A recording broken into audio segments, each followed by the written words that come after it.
Good morning. I had the opportunity to introduce myself to many of you, but not all of you. My name is Vic Manjarres.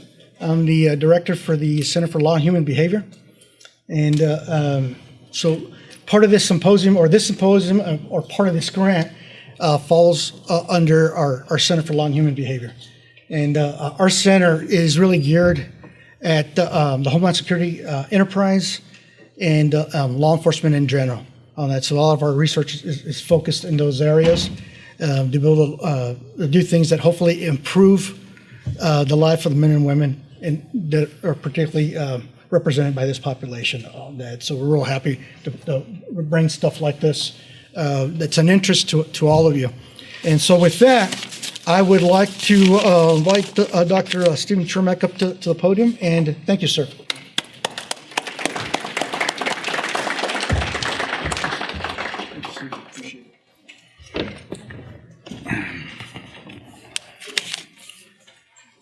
Good morning, everyone.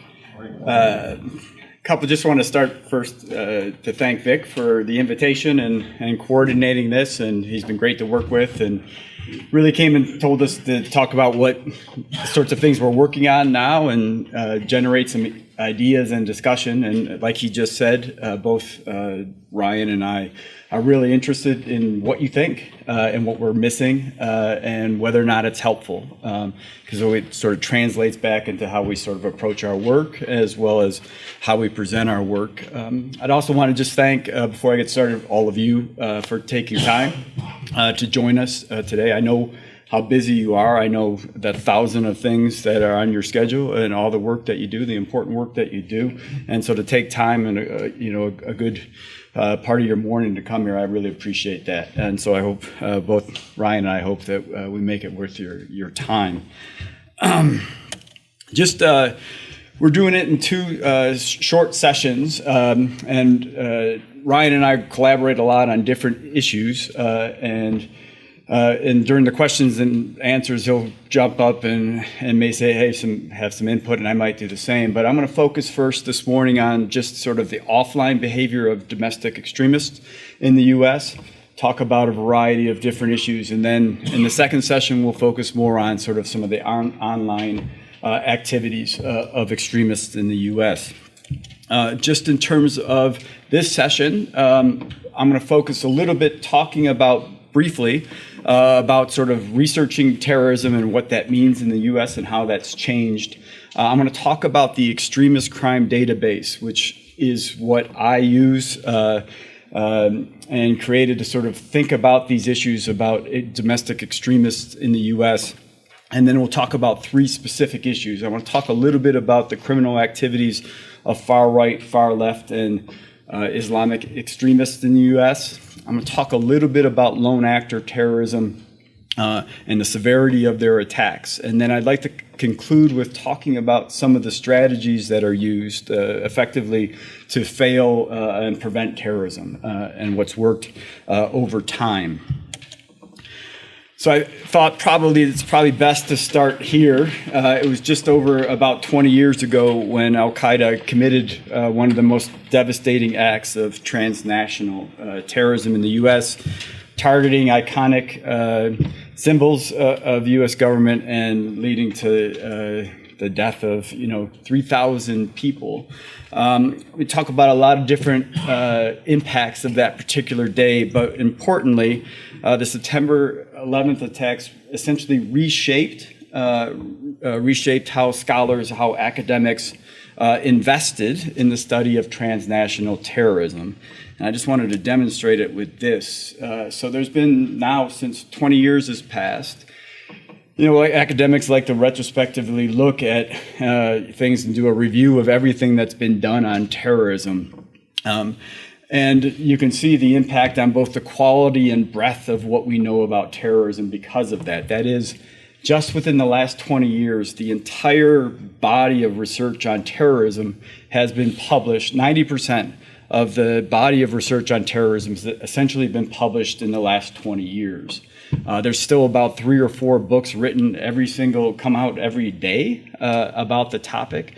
And there's been over 7,000 scholarly articles published just in the last 20 years. And what the research shows is that it's not slowing down, and just the opposite, that it's sustained, but it's also in many ways accelerating.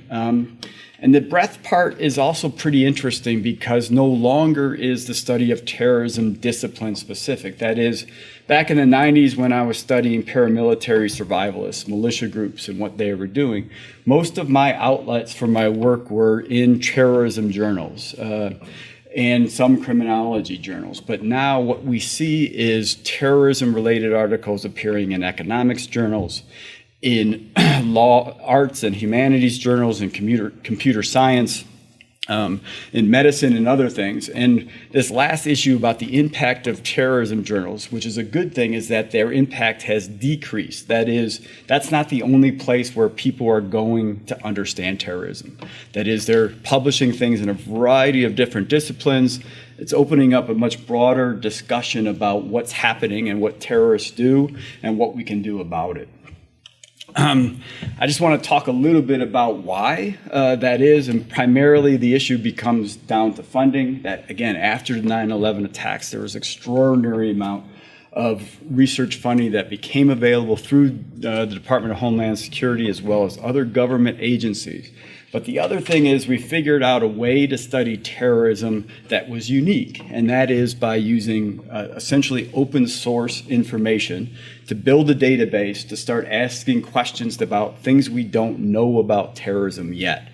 That is something that was sort of rarely used in criminology and criminal justice. Has really become the mainstay of how we study terrorism today.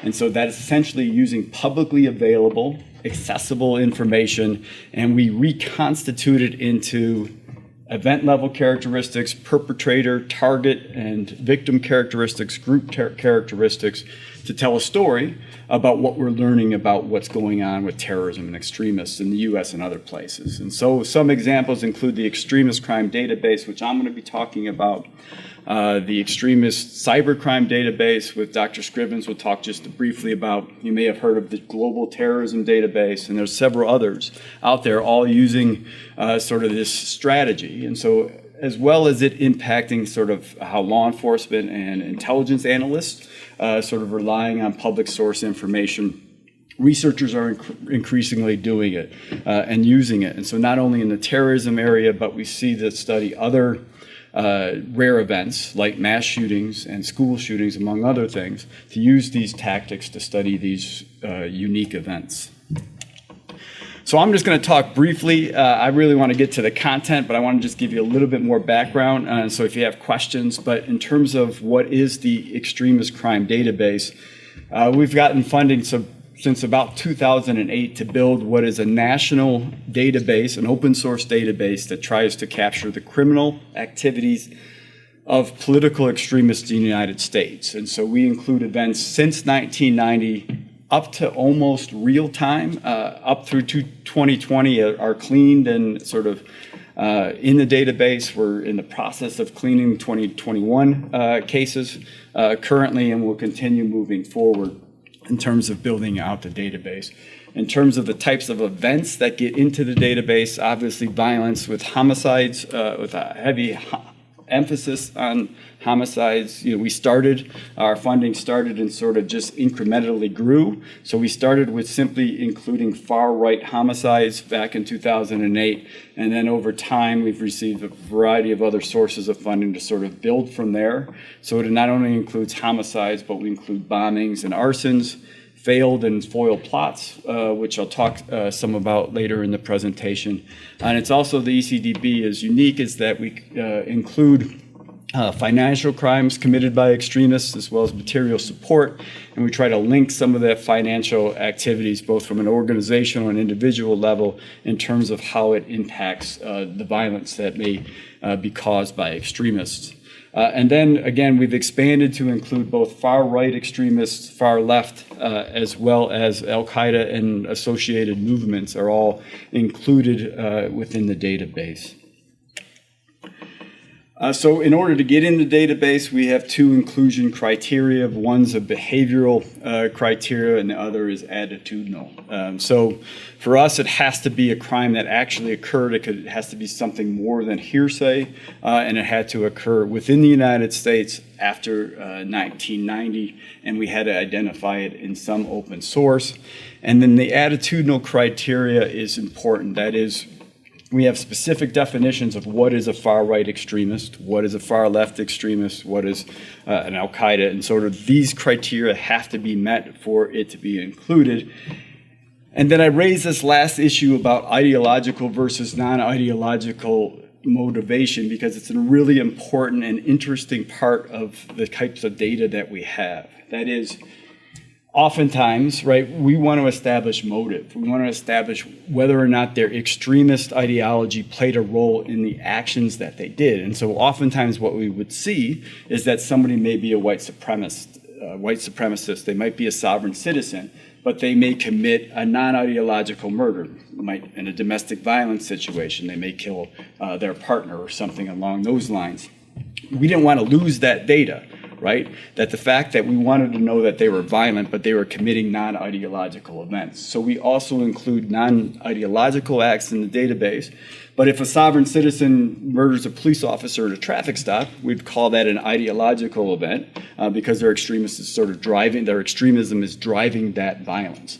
And so what we're able to do then is compare either non-ideological events to the ideological events, how they're similar and how they're different, but it also gives us a better snapshot of just how violent the extremists are and whether or not they're involved in regular criminal activities and how they're involved in whether or not they're involved in crimes for profit, because we often see extremists involved in the drug trade and other types of crimes, and how that translates into their ideological crimes as well. So again, I'll go through quickly in terms of the process we go through, but just so you can get a sense and question, whether or not it's, sort of the quality of the information. But, our effort is to first go out and find events involving extremists and where they occur. And so we comb through existing databases. We comb through government reports, obviously media, watch group reports, and other things. And sort of in a snowball way, we try to identify every single event that meets our criteria that happens within the United States. And then we try to verify them to include in the database. And then once we find an event and that it occurs, then we start building out the information. And so essentially what we do then is treat an event like a case study, and we collect everything we possibly can find about that particular event. Our open source strategy is a lot different than other databases. That is, we collect everything that we can find. We go through every search engine. Even though we get duplicated records, we include those duplicated records in our case file about that particular case. We don't stop. Many open source databases take 2 or 3 documents and they're happy with that, and that they think that encompasses, sort of an understanding of the event. We include everything that we can find. So we go through as many search sites as social media sites, Department of Corrections, whatever we can get through personal histories off social media, and we include all that information into a file that we essentially use to find data about the event. And so you can see the types of things, again, because of the internet, we're able to do this type of work, and we've been actually extraordinarily surprised at the amount of information we can comb and just pull from publicly available sources, court documents, police documents, but also all this other information from social media and blogs, op-eds, opinion pieces, movement materials, as well as a lot of media documents about these cases. They tend to get publicity, especially the most violent cases, and they tend to get coverage. We do have some struggles that we have to maintain, because you would imagine that these events have variations in the amount and type of information that we have, right? So you can think of an event like Timothy McVeigh committing the Oklahoma City bombing. We literally have millions of pages of publicly available information about that event. Scholarly books written about it, journalistic books written about it. We have a really good sense of his entire life course in terms of where he was involved, what were his connections. all that information is available. But then we have all these other events in the database that simply don't have that level of attention or that level of coverage. We may have a dozen articles. We may have two dozen articles. So one of the things we do, which is a real important thing, is we keep count of the number of documents we have per case, as well as the type of documents per case, so that when we make some argument about this is what's occurring in the far right or this is what's occurring in the far left, we can sort of look at it as the whole in terms of every individual far left that's in our database, but then we can also pull out the cases where we have what we would call the best information or the most amount of information about it to see whether or not what we think we're seeing happening actually holds for the best available data. So you can see we track the number and type of documents we have per case. So essentially what we do is then take that big case file of all that information and we try to sort of put it into categories. Perpetrator characteristics, victim characteristics, group characteristics, incident characteristics, as well as the quality of information. And this is one of those things where we assign it to a more senior coder and we instruct them to say, okay, you now have a good sense of what went on in this particular case. Do some targeted searches to see more about the geographic place, the target where the particular event occurred. Or here's some additional witnesses or individuals, victims, perpetrators who are involved. Conduct an independent search to see if you can find out anything more about the event that's added to the file, and all of that influences essentially our coding decisions. Look, you probably have concerns about it. We do too. We sort of struggle with this. We sort of built the database in terms of there's methodological challenges to make sure that the data is right. There's definitional issues, analysis problems, as well as sort of operational, just kind of maintaining it. To simply search a case on average, one single case, is about a 8 to 12 hour commitment by one of our researchers. Which is just a long time. And that's just to get the data, and then to make sense of the data, and it adds that many hours. So per one case to get into our database, it's about, on average, about 25 hours of work, all right, in order to do it. So please feel free to ask questions and have concerns about the database, because we sort of learned and we've sort of tried to address a lot of the things over time simply because of feedback from people like you. All right, so let me just talk about some of the things we know based on the data. So I want to talk just generally about the threat of terrorism in the U.S., or the threat of violent extremists in the U.S. So domestic attacks in the U.S. outnumber international attacks, 7-1 in the United States. And also this is a growing threat. That is of an increased concern that domestic extremists are a significantly greater threat compared to external international terrorist groups. In terms of what we know, sort of even taking the ECDB and working backwards, you think about far-right extremists in the U.S., it's been a stable threat for a long time, but you can see that threat through the 60s, 70s, and 80s, and currently, and it's probably a top priority concern within the U.S. in terms of it's the most stable threat over time. In terms of jihadists, you really don't have much activity prior to 1990. That level of activity increased significantly after that particular point, sort of ending up with the 9/11 attacks in 2001. As you know, Al-Qaeda became a focus of international law. Go ahead. Just curious, Beirut, 80s. Since it was an attack on Americans, would you include that, or would it just be domestic?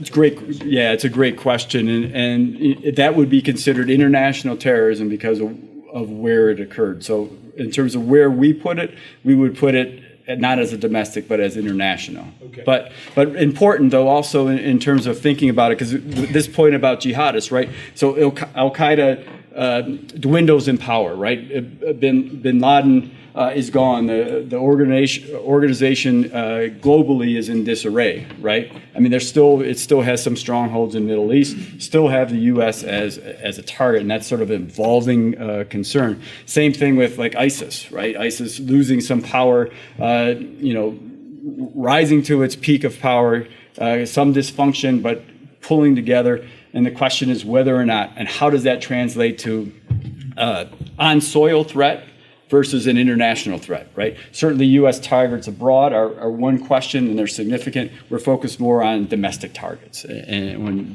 domestics are targeted.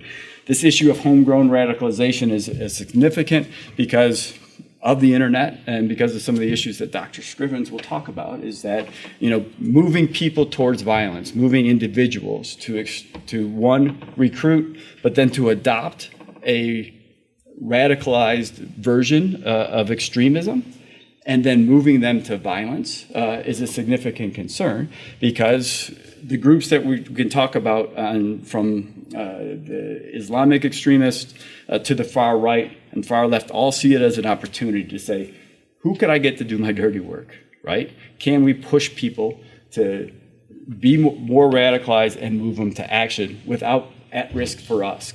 And that those threats are real. The far left is really interesting because as of right now, not many people are talking about the far left. In the 60s and 70s, we talked a lot about them, the Weatherman, the Black Panther Party.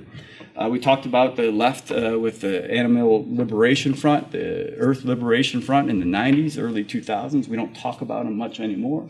But the far left is certainly what we've seen, at least in the last 4 or 5 years, a growing concern in terms of violence. For certain, attacks on police officers, case out of Denver, where by an Occupy Denver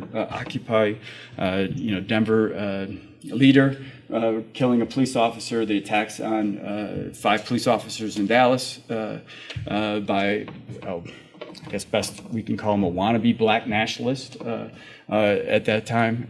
But those violent attacks by far leftists are certainly on the increase, but they're not nearly as talked about as others. On your far left, Yeah. do you get pushback? Because I noticed you don't have like BLM or Antifa or anything on there. Do you have a lot of problems including that in your type of research? Yeah, no, this is a great question. Again, in terms of our own funding, so again, DHS provided funding for the ECDB to study Animal Liberation Front and Earth Liberation Front only. So we had funding to do that. We knew that the far left more generally was a concern. So independently, we've been looking and trying to gather some of the other data. So in terms of, there is some push, so the far left is narrower than it should be. And those are certainly other concerns that, sort of, we're trying to get funding to sort of build those out as well, if that makes sense. Those are probably the biggest threat to all of us in here. In terms of that, yeah, I can see that. And I'll talk about some of that in terms of the amount of violence, in terms of giving some perspective on that. In terms of far right, so talk about a couple of things. So there is considerable empirical as well as anecdotal support that the far right poses a significant threat to public safety in the U.S. At least overall, they account for the majority of violent attacks in the U.S. And the threat concern has grown significantly in the last 6 years. We can talk about some of the, how that's evolved over the last 6 years, if you'd like. And it's likely, at least most accounts talk about it increasing. That is, there's usually some signature event that rallies people around. So we go back to Charlottesville. The Unite the Right rally brought a lot of far-right rhetoric and far-right extremism all together. And then because of what occurred, there was a backlash and sort of and causes some dysfunction as well as destabilization of the movement. And so things slow down. Obviously, this again peaked because of political rhetoric, because of media rhetoric. It sort of peaked again at the insurrection on January 6th. Again, there's this sort of, we're in this, I think, period of destabilization where groups are disrupted because of either being arrested because they're involved in insurrection or investigations and everything else. But you would expect that over time there's again that stabilization point and then movement back to violence, you would think. And then far right, again, poses significant, their primary motivators, obviously anti-government concerns going back to Timothy McVeigh and Timothy McVeigh's concerns. But the attacks on law enforcement, again, this is an issue that's not studied enough because most of the research on looking at violence against law enforcement is looking at murders of police officers. And far rightists account for a good portion of that, and we see increases. But the other types of things that aren't being studied are simply attacks and threats against families and everything in terms of whether or not nobody's really asked that question. I think it's an important issue that we're neglecting. And obviously also racially motivated attacks as well. So just in terms of a comparative sense, in terms of thinking about threats and the nature of threats, we've done a number of surveys, and others have as well, in terms of thinking about what is law enforcement primarily concerned about. And over time, it kind of ebbs and flows, but the primary concerns has been, in general, far right and Islamic threats. Obviously after 9/11, everybody talked about it as a primary threat. More people now, law enforcement sort of highlighting across the U.S. are sort of highlighting concerns about far right activities. And so this is what we mean by changes at time. And there's also geographic variations as well, as this was just was pointed out in terms of the issue that you raised. But this is the interesting point about this, right? Jihadists commit fewer offenses. Just since 1990, we have 50 ideologically motivated homicide incidents within the U.S., taking just over 3,000 lives. In comparison, right, the far right has more events, 215, but only accounting for significantly fewer lives, 450 lives. So essentially, media love asking this question, who's the greatest threats? It's a hollow question. It doesn't really do us any good. But, it depends on how you look at it. But jihadists commit fewer events, but they try for mass casualty. They try to get more bodies. And it's the nature of the types of crimes that they do. Extremist far rights commit more, but it's much more likely for an extremist far rightist to focus on a particular target, a specific individual, a mosque, a church, whatever it might be, whereas jihadists are much more likely to pick a public space and look for more events. Now, what's interesting, again, we made this point about the far left, which is interesting. So if what's not on here, so since 1990, about 50, the far left's committed about 56 homicides during that same period of time. So it's similar to jihadists in terms of the numbers, but again, far leftists are more like far rightists in terms of picking specific targets, not general targets. This is probably too small to see, so I apologize. I realized that, as I was looking at it, I'm like squinting in my hotel room, and it's like, I can barely read it, so I'm sure you can't. But just pay attention. Again, this was the far right versus far left. And so the orange line, the on top line is the far right violence, is the number of incidents, so essentially on your left, and then the number of victims on your right. So the orange line is the far right, and the blue line is the far left. And I just wanted to put this up there again to show you there's some ebb and flow in terms of, sort of each year, how many events that we talk about, as well as victims. But in general, the far right accounts for a higher number of events. But then again, the last 5 years is interesting, simply because of the spike on the far left side in terms of the number of, these are just homicides from our data, those types of attacks. And shift gears just a little bit, but sort of build on this and talk about lone actor attacks in the U.S. It's a concern in this area, in this space, because counterterrorism officials, law enforcement really are concerned about the potential for lone terrorism and additional threats to national severity. There's different investigatory challenges. When I start talking about how plots have been foiled in terms of responding to extremists, what you'll see is that confidential informants, undercover operatives are critical for investigating domestic extremists in the U.S. And really accounts for, the vast majority of events being stopped, right? Well, this poses a unique challenge when you involve a loner because it's harder to infiltrate. You don't have a group situation. You don't have a way to connect with an individual in order to monitor. And so it poses some really difficult challenges from a law enforcement perspective. There is concern that this is increasing, that lone attacks in the U.S. are on the uprise, and that it's unique that lone terrorism is disproportionately committed in the U.S. Compared to other countries. So I'll just walk you through this in terms of how we think about the different individuals and their affiliations. And so when we talk about loners, we're talking about individuals who operate by themselves. If you could imagine them simply being radicalized in front of their computer at home and then carrying out some event. We often think about this like mass shooters, right?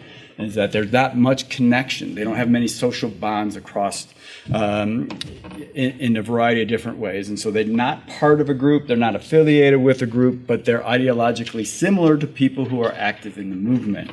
They're different than lone wolves, who are part of sort of an informal group or a formal far-right group in some way, but they operate without the directive of that group in committing some violent crime. And then wolf packs, that last category, is a combination of somebody who's involved in a group and the group does collectively comes to the decision to do violence.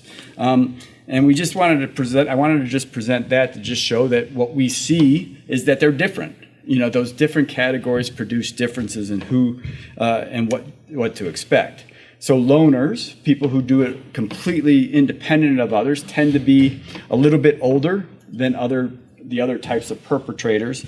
Now, this is probably the finding that's most interesting. That is, they're significantly more likely to have mental illness, some evidence of mental illness relative to the other groups. That is, loners have 4 out of 10 loners have some, and this is documented case of mental illness. So oftentimes with mass shooters and or loners, oftentimes the media, when they report out on it, will often make reference to some mental issue and raise it.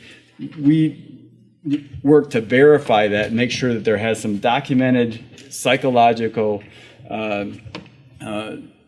indication before we actually say they have a mental illness. But the findings are pretty stark, right? 4 and 10 compared to the other categories in terms of having some evidence of mental illness. They're much more likely, loners are much more likely to focus on a specific issue, not be driven by overall far-right ideology, but usually with the far right, it's driven by abortion-related concerns. More likely to be anti-government compared to the other groups. And then just running through the other categories, I just wanted to raise like the mental illness category for the group that kind of is part of a group but decides to go off on their own to do violence. They're somewhere in between loners and group level violence. And then probably the interesting thing here has to do with skinheads / neo-Nazis, right? Because only about 17% of the loners were affiliated with a skinhead group and or a neo-Nazi group, whereas 40% of these wolf pack offenders, somebody who is part of a group but decides to go off on their own, and then the bigger, almost 60% of those affiliated with the group where there's a group level event are affiliated with neo-Nazi skinhead groups. I'm just going to run through this, and that's the 58%. This next slide just shows, I just want to point out 2 things. First, in terms of the weapon used, loners are significantly more likely to use firearms relative to the other lone wolf group, as well as the group affiliated, the wolf pack group. 8 out of 10 of loners will use a firearm. And then this is, again, another interesting finding is that loners produce more casualties, all right? At least it seems like they're somewhat more severe than the other groups. That is, their numbers are a little bit higher So 2 out of 10 produced multiple victims as opposed to the other groups. And then you can just see the sort of declining influence of firearms in the lone wolf area, as well as declining interest in the multiple victim deaths. And then knives in this group. Again, remember, this goes back, our data goes back to 1990, so this is a lot of the skinheads, a lot of hand-to-hand, a lot of blunt instruments, a lot of knives being used to commit homicide, especially in the early 90s. So, but this is really the multiple victim thing kind of raised this sort of issue, is whether or not lone actors are actually more severe. This is sort of, it seems like they are, but we decided to do some additional analysis to see whether or not lone actors perpetrate more severe attacks than others. And so, again, we take the data that we have from the extremist crime database, and we took 230 events out of the database, and then we take those events where we have at least one fatality. And then the question we look at is whether or not loners essentially produce more fatalities, that is just homicides, or casualties, which is deaths plus injuries. So 2 different dependent variables. And so, again, it's the same sort of categorization. We just sort of built it out to sort of account for the different types of groups you'll find. Informal groups are more loosely connected. We see this a lot with gangs, where you have a specific gang with formal organizational structure, but then more likely you're going to have just a group of X number of individuals sort of around, a particular area and sort of all bound together informally. We see that same thing with extremists a lot, where they're bound together through friendship, through family, through other things. They sort of call themselves something, but they're just more structured around. They share an ideology, they share concerns, and they share activities, criminal and other types of activities.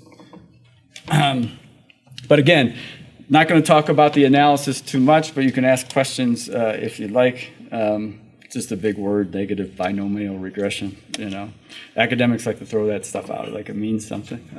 And then I ran 8 different models just to sort of, with 4 on each of the dependent variables, 1 with fatalities, 1 with casualties, so 4 each. But then because of the 9/11 and the Oklahoma City bombing having so many victims, it sort of disproportionately affects what we're seeing. And so I wanted to make sure that what we're seeing by removing them from the analysis, that in general, what's happening in terms of lone wolf attacks. And then just kind of controlling for other things that might account for differences, like characteristics like firearm usage, as well as ideology and ideological strength, among other things. But again, the short of it, and I don't want to spend much time of it, is there's some support, but not strong support, that loners are more severe. If I just use the fatalities variable, the results are limited support. You'll see, as long as you sort of get rid of the 9/11 events, you'll see that loners are a little bit more likely to be severe in terms of fatalities.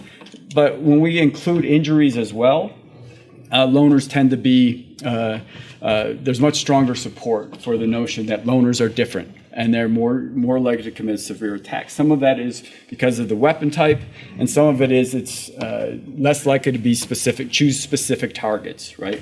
Loners are more likely to like a mass shooter, pick a location and open fire. So X number of people will be killed, more injuries occurring because they're not looking specifically, targeting specific individuals. All right. The last issue I want to talk about before I take your questions is this question of successful and unsuccessful attacks in the United States. Most of terrorism research looks at a completed event, an act of terrorism, and then tries to make sense of it, which makes a lot of sense. But I always think back to when I did some homicide research with the Indianapolis Police Department and worked with homicide detectives. And we tried to help them understand what's going on with homicide. And there was a great detective, 35 years in, worked homicide a long time, and he said, son, the only thing, the difference between a homicide and an attempted homicide is oftentimes a half inch, in terms of where it is. So why aren't you doing the attempts? Because the attempts tell just as important as the story about what's going on with homicide in this community as homicide. And that point resonates because it's the same thing with terrorism. Everybody who studies terrorism looks at the Terrorism Act completed, not thinking about the almosts, right? This could have been. And that could have been is really, really important to understanding what's going on. And so that's what we do here. And so essentially what this line of research has done is we think about terrorism in the United States, and then we look at successful attacks from a terrorist perspective, and those end up being our homicides, right? And then we think about unsuccessful attacks. And we make these as foiled and failed plots, all right? Just to make things a little bit more, I guess, easy to think about it, we sort of create these two categories. Category one is where an individual, a group, has a specific target, right? And so they say, we're going to bomb the Brooklyn Bridge, or we're going to bomb this particular place.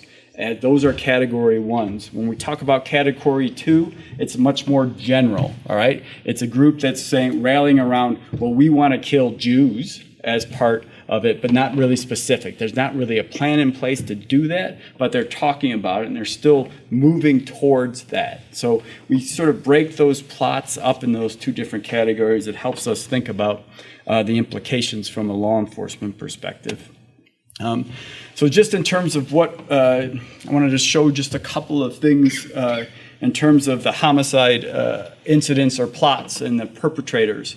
And so you can see much more likely that we're looking at plots with specific targets, which I think means that they're more meaningful. That is, they're moving to a specific place. They're planning around a particular location, particular individual, particular geographic, whatever it might be, a particular critical infrastructure. They're moving towards that particular point to commit the crime.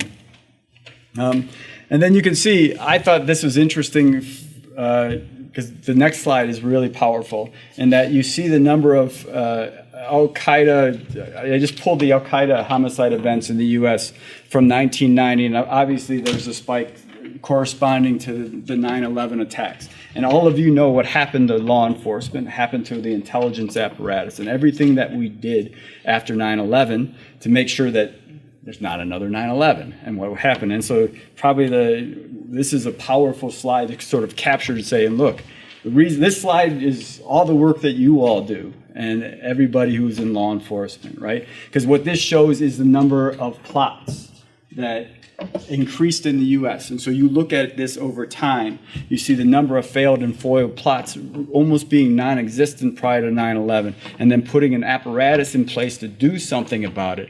And so these are all potential terrorist attacks that are up here that were stopped.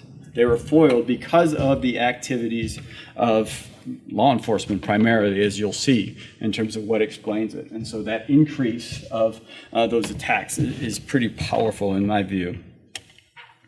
And then you can just see, again, I talked about the category one and category two. You know, the vast majority of plots have specific targets. And then you can see in terms of law enforcement, in terms of the number of individuals indicted for those, as well as some geographic focus on both the South and the Northeast. Again, these are where these particular plots were focused, what critical infrastructure was targeted from military, about 18% focused on the military, about 15% in politics or government, 13% of business, and then moving it way down. And then again, much more likely to use bombs and explosives. So you can see, going back to where we talked about different types of weapon use, is that you just sort of have somewhat more, significantly more plots involving bombings and explosives and being foiled beforehand. But these are much concerned, right? They're much concerned because of the potential for casualty count, depending on the nature of the explosive. But this is, my last few slides is just a comparison to think about what happens to stop an event from occurring. So investigations, what our research shows that how law enforcement investigates far-right terrorist enterprises has remained pretty stable, relatively stable over time. And unsurprisingly, I think, our results suggest that investigations in the jihadi terrorist activities were significantly more likely to occur after 9/11 attacks. That one slide I just showed kind of emphasized that. As over, close to 96% of the jihadi threats that have been thwarted have happened after 2001, after the 9/11 attacks, whereas about half of prevented far-right terrorist attacks occurred since 2001. The research shows that how a particular investigation was initiated was quite different. We find that tips from the public are proportionately more likely to launch investigations into far-right activities compared to jihadist crimes. That is, the evidence suggests that information from the public preempted about 71% of the far-right plots in our study, compared to about 36 of the plots, jihadi plots in the data. And jihadi investigations are proportionately more likely to originate from other unrelated criminal cases. Again, we talked about the non-ideological nature of many crimes, their involvement in financial crimes, as well as other things, as providing a lead towards a potential violent plot that was occurred. That is, nearly 47% of jihadi investigations stem from law enforcement investigations into unrelated crimes. Now, again, it's not surprising simply because the nature of terrorist enterprise and extremists. About federal law enforcement, usually the FBI is involved in investigating about 90% of the failed plots, but state and local law enforcement are also involved. They're involved in fewer of the jihadi investigations compared to the far-right terrorist crimes. Again, there's a transnational sort of, in terms of more movement, far-rightists tend to stay closer to home in terms of where they pick their targets. They're usually more well-known by law enforcement, whereas jihadists tend to move more from a place. They're not nearly as likely to commit crimes close to their residence compared to far-rightists. About 51% of investigations into the jihadi plots have state or local law enforcement, whereas 76% of the far-right do. There's no statistical differences in the use of confidential informants or undercover operatives. That is, federal undercover agents, CIs, usually handled by the FBI, is the most common investigatory practice. That's not surprising to any of you. Across movement types, though. And so it's a tactic that is viewed to work more specifically. 40% of the jihadi investigations rely on federal undercover agents. 37% of the far right involve somebody working undercover within the movements. And then even more investigations involve the use of confidential informants. 53% of investigations in the jihadi crimes and more than 67% of the far right investigations, and much more likely to be used by federal agencies. So before I let you go and ask questions, I have a small request, all right? This plot research is something that there's not enough we know quite yet. There's other questions that we need to know. We're actually moving towards pitching a project to DHS through the Insight Terrorism Center. If any of this work in particular, the plots work, is of interest to you, your agency, if you could just let me know. I don't have to use your name, but DHS really wants to know whether or not this stuff matters to you. I think it does. But if you could let me know, just drop me, let me have your business card or anything else. I'd appreciate it. I'm not holding you to anything. Just that something this resonates with you, and if we can learn more about it in terms of how it impacts you, you'd find it useful. I'd be happy. I'd appreciate that. And with that, I'll take any questions that you have about what I talked about. Steve, I have a question. Yeah. When you first first started doing this work, and doing this for some time now, and started this particular roles and stuff.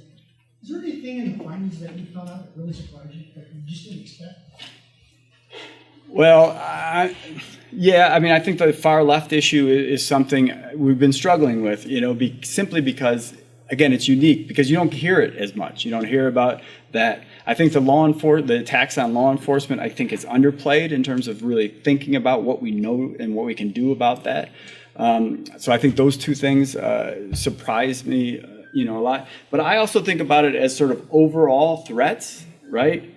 In terms of the numbers here, to me, they're a concern. But at the same time, right, as much as we invest in this question, the overall, in terms of all the things you all have to deal with and all the, crimes, it's, not nearly as big as people think it is, And so the more we can think about, well, if we put resources into the issues more strategically, then I don't know, there's different ways to spread out those resources, I think. So I think those are probably the things that surprised me the most, Sort of the disconnect between how the public thinks about these issues and what the data shows, In your research, has media, like in what you've collected, national media, has that influenced like any of these actors? Because you're constantly bombarded with either far right all the time and far left not so much.